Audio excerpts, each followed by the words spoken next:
Hare Krishna, Namaste, Chapter 18, which is entitled as Sannyasa Yoga. Sloka 64, Part 2. Sarva-guhyatamaṁ bhūyaḥ, śṛṇu me paramaṁ vacaḥ, iṣṭo me dṛḍhamiti, tato vakṣyāmi te hitam. Because you are my very dear friend, I am speaking to you my supreme instruction, the most confidential knowledge of all. Hear this from me, for it is for your benefit. Even after Krishna advised Arjuna to surrender unto him in the 62nd sloka, and Krishna will take care of the obstacles in the form of vasanas, impressions. Even after hearing this, there was no response from Arjuna. He did not say, "Yes, Krishna, I am surrendering unto you right now," with the understanding that Krishna is all. Krishna is the mean. Krishna is everything. That is because Arjuna still had some swatantriya, independent nature in him.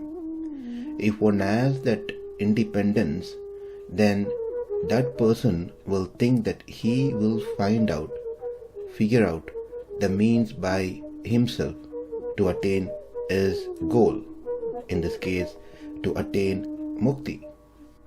If someone thinks that I will attain moksha by my own effort, then that person still has swatantriya abhimana, a strong sense of independent nature.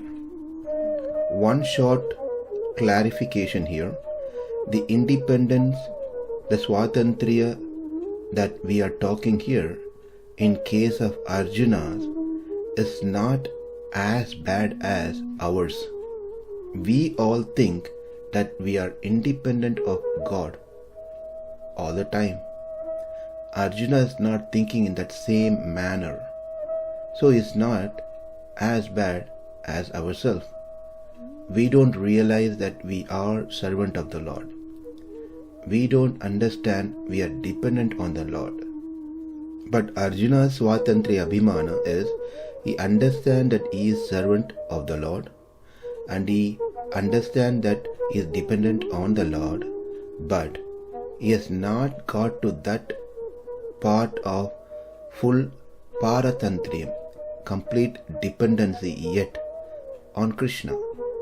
The part that is not fully understood is that he needs to accept Krishna as everything, including the means to attain the mukti. That is the key missing point within Arjuna, which makes him to be swatantra. Arjuna wants to walk the way by himself, find the right mean by himself. Krishna said, "Surrender unto me, I will give you mukti." Arjuna says, "I will do it myself and come to you." For one who does bhakti yoga, there is always a chance to think they are doing whatever they have to attain the Lord. In short, those who perform bhakti yoga depends on the practices more than Krishna, whereas those who have performed sharanagati, surrendered to the Lord, they depend on Krishna than anything else. And this is what Krishna meant by sarva-bhavena bharata in the 62nd sloka, whereas Arjuna was holding to the idea of attaining Krishna to his own ability by performing bhakti yoga.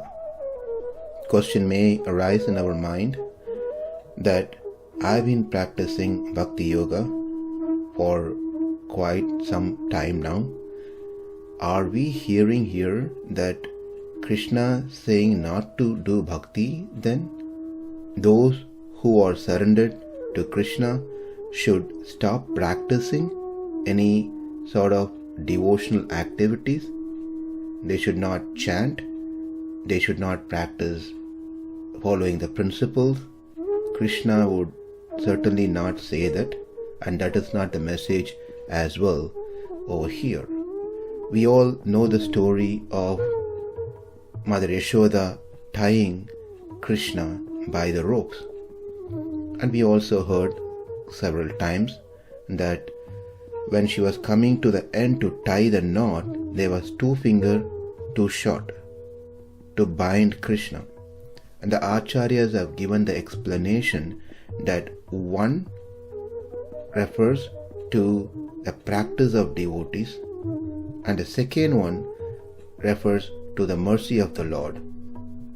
Therefore, for one to attain the Supreme Lord, these two are certainly important, go hand by hand. But when one practices devotional service, bhakti, they don't do that as a mean. One does that out of love. Ultimately, it is Krishna who has to give his mercy and take us back to his abode.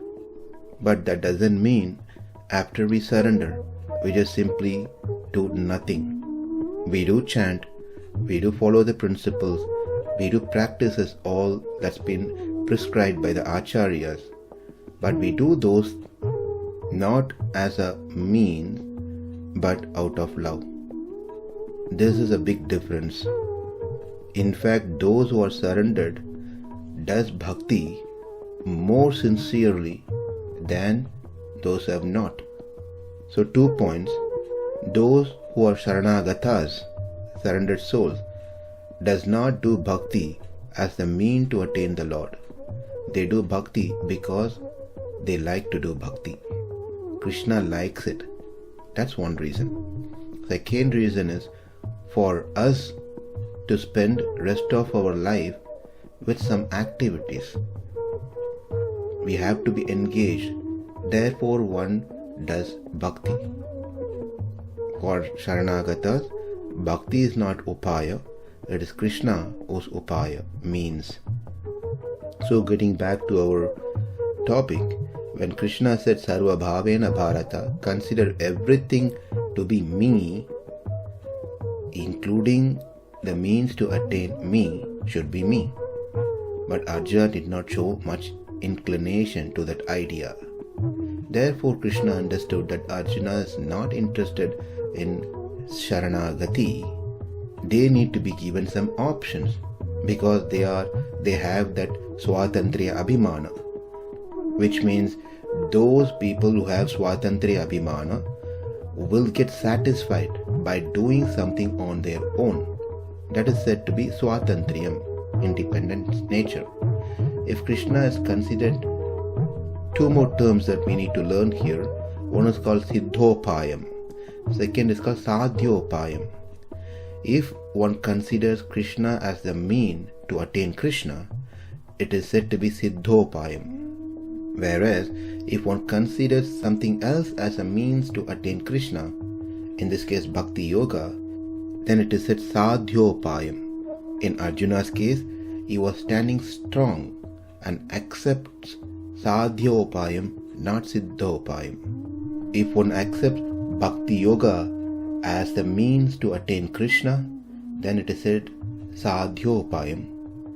Considers bhakti yoga as a sadhana to attain Krishna. For those who consider Krishna himself as the mean to attain Krishna, said to be siddhopayas. We already clearly mentioned those who are siddhopayas still performs bhakti. But that is not the means for them to attain Krishna. Therefore, they do their best and completely surrender to Krishna, leaving the choice to Krishna. One who comes to the realization that he is subservient to the Lord will aspire to attain the Lord, but not necessarily through Sharanagati, but through Bhakti Yoga.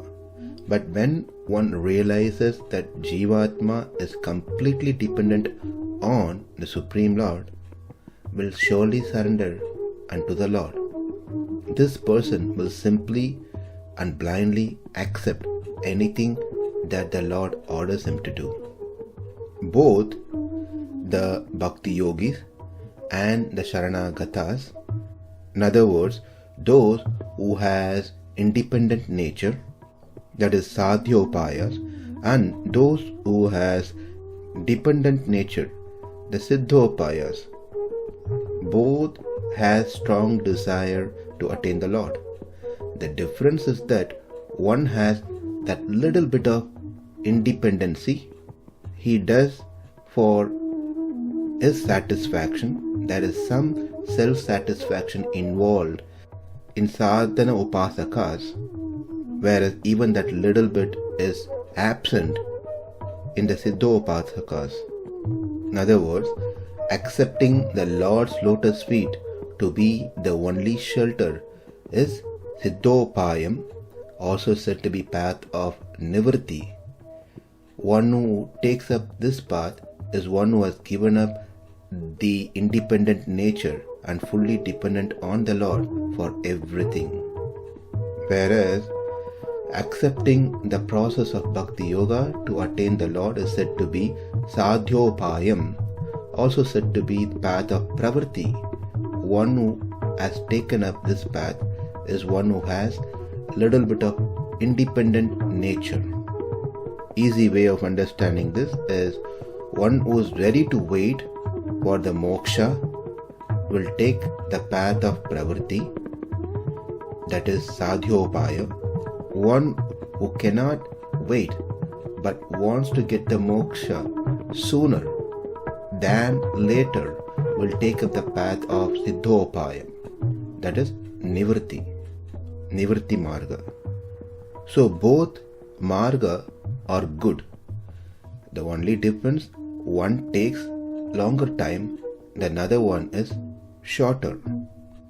One who understands that why should I depend on any other means other than the Lord Himself will take into the path of siddhopaya, which is sharanagati, whereas one who thinks nothing wrong to attain the Lord through some means takes up the path of sadhyopaya, which is bhakti yoga. So both are good, and these are only two means by which one can attain the Lord. There is no other way. If one attains moksha having Krishna as the means, upayam, it is siddhopayam. If one attains moksha having bhakti as means, upayam, it is sadhyopayam. But let's be very clear, in both cases Krishna is the object of worship, and it is Krishna who gives moksha. It is the Atma's swarupa, essential nature, to be completely dependent on the Lord for everything. It is very unnatural for the Atma to not be dependent on the Lord and to be dependent on some other means. But unfortunately, Arjuna did not get this difference, the difference between siddhopayam and sadhyopayam. Why Arjuna did not understand this difference? Let's learn that in our next session. Namaste. Hare Krishna.